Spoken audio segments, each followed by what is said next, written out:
we've got to talk about the new fitness and workout features in watchOS 9. Welcome everybody, it's Andrew here from AppleInsider, and yeah, watchOS 9 is set to be released this fall and contains a number of new improvements for a ton of workouts. All workouts have additional views that you can view while you are doing the workouts. There are new features for Apple Fitness Plus, a ton of improvements for runners as well as swimmers, and finally even official automatic support for triathlons.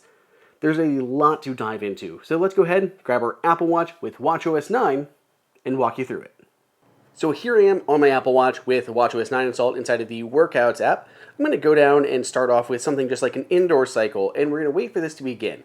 We're going to use the digital crown or swiping on the screen to get to a few different views that have been added. So as we scroll, you can see this is the new heart rate zones view, which is very handy, and it's available for pretty much, I think, all workouts, including running, where there's a bunch of other specific improvements. So these are auto-calculated for you using the heart rate reserve method. And every day or every month, on the first of the month, it'll recalculate your max and resting heart rates. And then you can go to Settings, Workout, and Heart Rate Zones. If you don't trust what they're calculating, you can then head to the Settings app, scroll all the way down toward the bottom and go to Workout, and in here, you can adjust the heart rate zones manually. So there is automatic, or you can choose manual and override it to your preferred zones. If there's any reason you're kind of calculating these yourselves, you're very much into fitness, anything like that, you can automatically choose these or manually choose these if you do not want to use the pre-configured heart rate zones. The other view that I love is a new thing, is the ability to watch your actual rings while you're doing a workout. Before you have to go back to your home screen or the activity app to view your rings, now there's a whole dedicated view right here from the workout itself. It is super handy, super nice to have view your rings from the workout.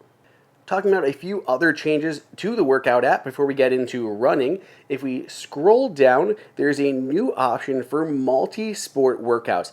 These are very cool and designed for triathletes, anything like that, and it will automatically switch between the sports. So here's the multi-sport it's set for triathlon, but you can scroll down and see there's multi-sport run, bike, run. There is, swim, bike, bike, run, all these different ones that you can choose from or create your own multi-sport workout. So it's very easy to do that on there, and I think this is kind of a heads-up feature for the new Apple Watch Pro that's supposed to have a really long battery life.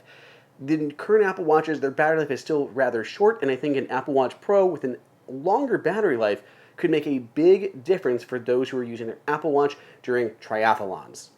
For swimming, there is the new kickboard detection. So it's a new stroke type for when you are swimming in a pool, and you can check out your SWOLF score, SWOLF. I don't know if you actually pronounce it SWOLF, but I sure did, which is the stroke count that is combined with the time in seconds it takes for you to swim one length of the pool. So you can view that score in the fitness app on your iPhone after you've completed a workout. Many workout types, including runs, have new alerts for while you are doing the workout to give you a better update on your progress. Now, running actually has a really large list of new improvements, so let's go ahead and check those out.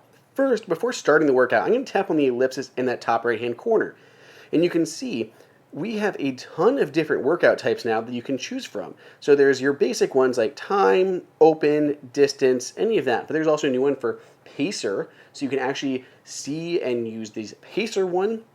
You can go based on custom. And if we choose any of these, you can choose your different zones. So when you're working or recovery, you can add additional zones, add cool down, all of that. So you can see all the different ones, or just create one from scratch, entirely custom, and add all of your different zones of your workout. When we go back, cancel this, let's just go ahead and start a basic open run, which is going to be not great because I'm just standing here in the studio holding it. Now, some metrics won't show as you're doing this, but they've added new metrics to the Apple Watch for running.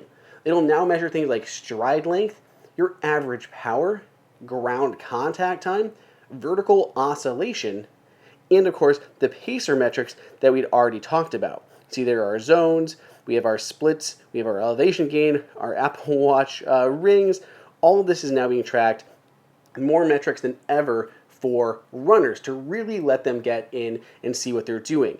Now, this is really cool. You can actually race yourself. So you can create a workout once you've actually completed some outdoor runs. You can race yourself and compete with yourself, which I believe works for both running and cycling workouts that are outside. So cyclists, runners, you can go ahead and race yourself on the same paths that you've already created to see if you can improve your time and performance. As I mentioned at the beginning, Apple Fitness Plus has a really nice improvement. Now when you are working out with Apple Fitness Plus and your Apple Watch, there are new on-screen callouts. My wife has been testing this a bunch and it's really handy. While you are doing the workout, you'll now see things like when you're supposed to go hard or take it easy, and it'll help you stay motivated and focused on that part of the workout. Really helps keep you engaged. I really like this little improvement to Apple Fitness Plus, and it's definitely going to benefit those who are using it. Finally, there's a new cardio recovery. Apple Watch can now track your cardio recovery for multiple different types of workouts. Outdoor walk, run, and hike can now track your cardio recovery, which is viewable in the Health app even when you do not reach peak intensity during those workouts. So that covers it. There's a bunch of really nice features coming here to watchOS 9. I am excited for all of you to be able to try it when Apple releases watchOS 9 to the public this fall. Let me know what you guys think on Twitter at Andrew_OSU, and stay tuned. Got a lot more videos coming your way.